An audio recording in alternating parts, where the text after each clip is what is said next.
Hello everyone, it's Niz, and today I'm gonna cover... Okay, hold on, let me look at the list. Yeah, that's a lot of RPGs. I kinda wanna have something different between now and then to break things up a bit. So I'm gonna see what else I have. I think it'd also help if it was relatively short. What about... no... maybe...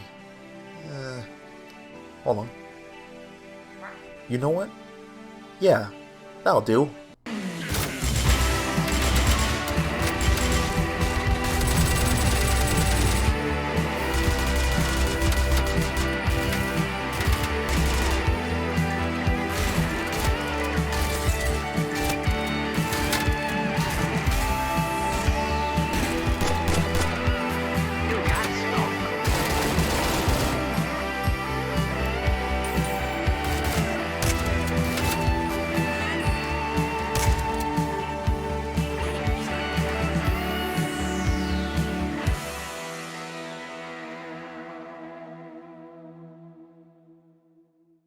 Doorkickers Action Squad is a very different game from its original inception. I didn't even recognize it initially. It has a lot more in common with Broforce, but scaled down with more emphasis on the tactical and or stealthy approach of a SWAT team. That of course does not mean the game is significantly more serious, but it does mean the game has a slower approach overall. For once, I think I'll start with the story. If you don't want spoilers, skip to this part. There are a ton of crimes in a bunch of places. The Doorkickers are sent in to blast anyone who resists, arrest anyone who doesn't, save some hostages, and defuse some comically large bombs. Yeah, that's pretty much it. The meat of this game is definitely in the gameplay. The gameplay is more or less the same throughout the entirety of it, clearing out room after room of hostiles and saving hostages. The objectives don't typically vary from these, but the real strength of the game is the enemies, the map design, and the equipment system. As you can see with the character selection, there are 6 characters to choose from, each with their own... well, actually, they all play very similar with their movement and skills. A few do have differences. Recon can kick open locked doors like everyone else, or he can stealthily lockpick them.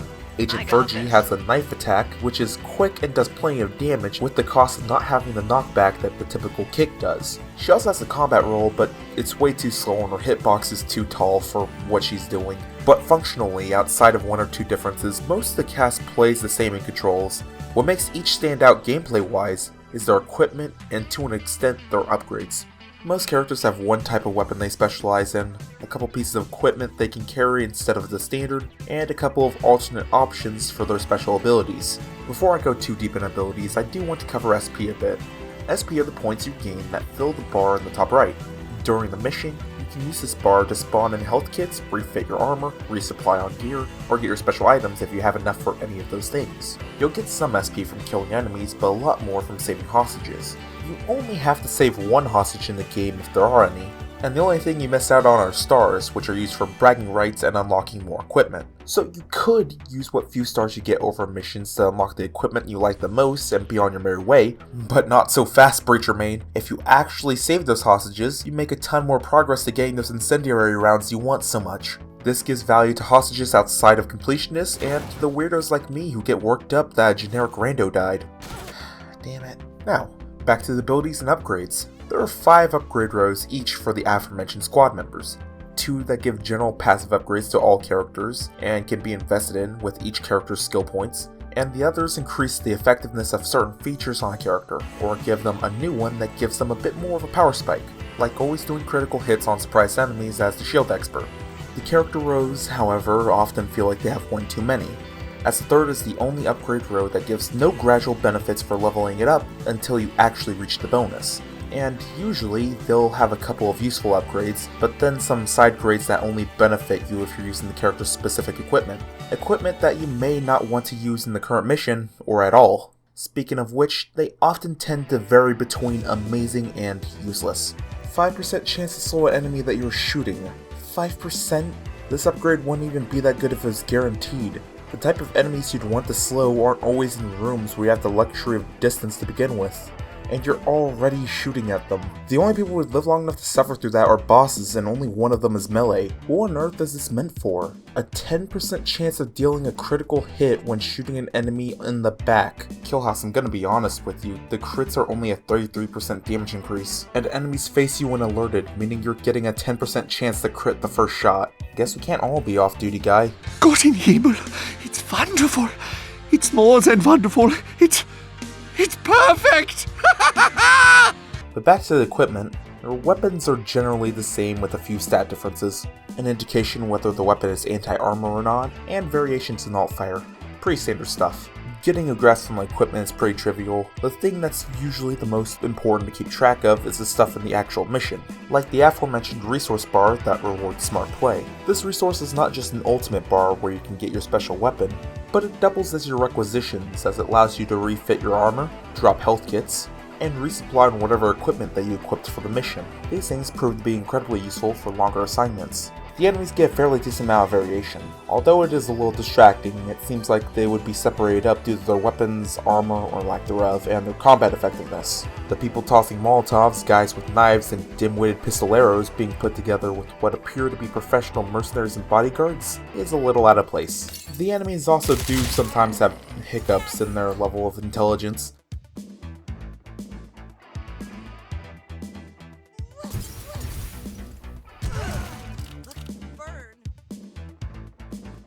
It's nothing horribly abusable outside of smoke grenades, but they also have a few different tricks up their sleeves, some directly threatening hostages, and the ways they do so also dictates different means of dispatching them. Later on, the enemies in game start wearing armor, using cover, and reacting not with confusion, but with immediate hostility when you start breaking down a locked door. There's also enemies that will open unlocked doors and come to investigate. I kinda did wish that they did this to begin with. It kinda feels like Killhouse just programmed better enemies at a point and gradually replaced them in the later levels. It does add variety to the enemy's strategy and reaction towards you, which is why I assume they kept it in the game, but it is a little silly how they react. As these enemies become more abundant, you'll be forced to play smarter, and be more mindful of your equipment.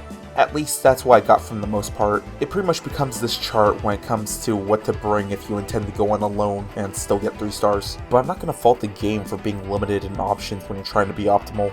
The game as it progresses proves to be an honest challenge, unless of course you're playing co-op, which becomes significantly easier as the game doesn't adjust itself for 1 or 2 players. The game's far from impossible with 1 person, so with 2, especially if you pick Breacher. In West Philadelphia, born and raised on the playground is where I spend most of my days. Chilling out, maxing, relaxing, all cool and all shooting some b-ball outside of the school when a couple of guys who were up to no good started making trouble in my neighborhood. I got in one little fight and my mom got scared and said, "Damn police brutality."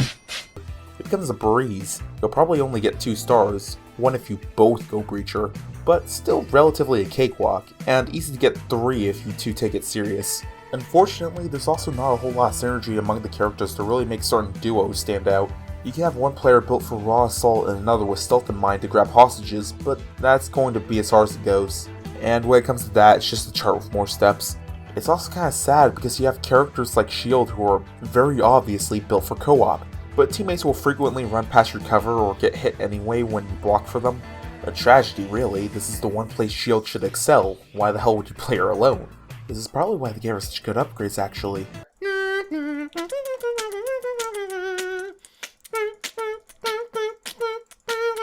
Not good enough, unfortunately. The game's combat is pretty basic. Everyone fires at chest height, and bullets will stray the more you fire. The recoil in the game is really intense with some weapons, so they'll usually have an alt fire that allows you to fire a single delayed accurate shot that also deals a ton of damage to armor. But you can't rely on firing like this all the time, especially since it has a cooldown.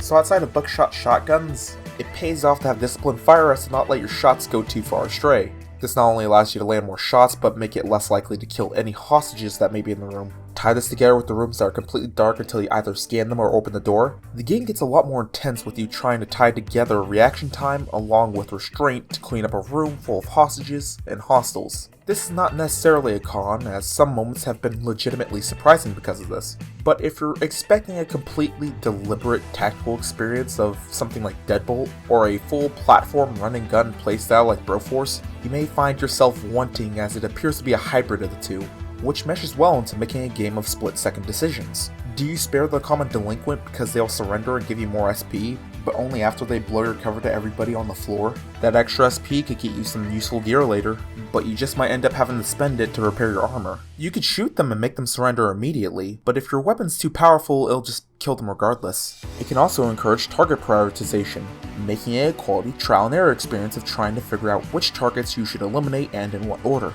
Mind you, you can only do this so much as there's only one weapon in the game that lets you target past the first person in front of you, and it's not intended for fast-paced combat. But when it puts good use to its platforming, this aspect of the game really shines.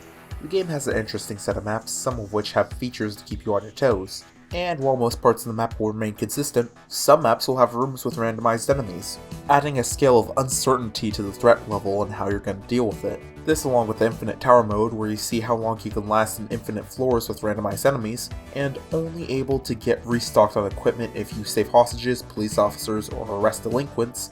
The game has a high replay value. Speaking of the replay value, this is not to forget the modding support that comes with the game, which not only includes a map editor like a lot of games similar to this one, but also comes with reskin mods as well as value changers. There's an actual mod for rebalancing the game, which I thought was pretty nifty. There of course aren't going to be a lot of mods, but the option's still there to fiddle around with. So, in conclusion, I highly recommend Doorkickers Action Squad for anyone who is looking for a game that tests your reaction time and resource management over your aim. It gets into the platforming and shooting of other games, but still reels itself back enough to remind you that if you want to do well, you're going to have to be careful around every door, which is a notable pro or con. Or if you're really feeling it, invite a friend to play a more casual experience that still requires a bit of communication on the difficult parts. Just expect the game to get a little silly. No! You fucking mad lad. And that concludes my review of Doorkickers Action Squad. I hope you all have a good day and be safe.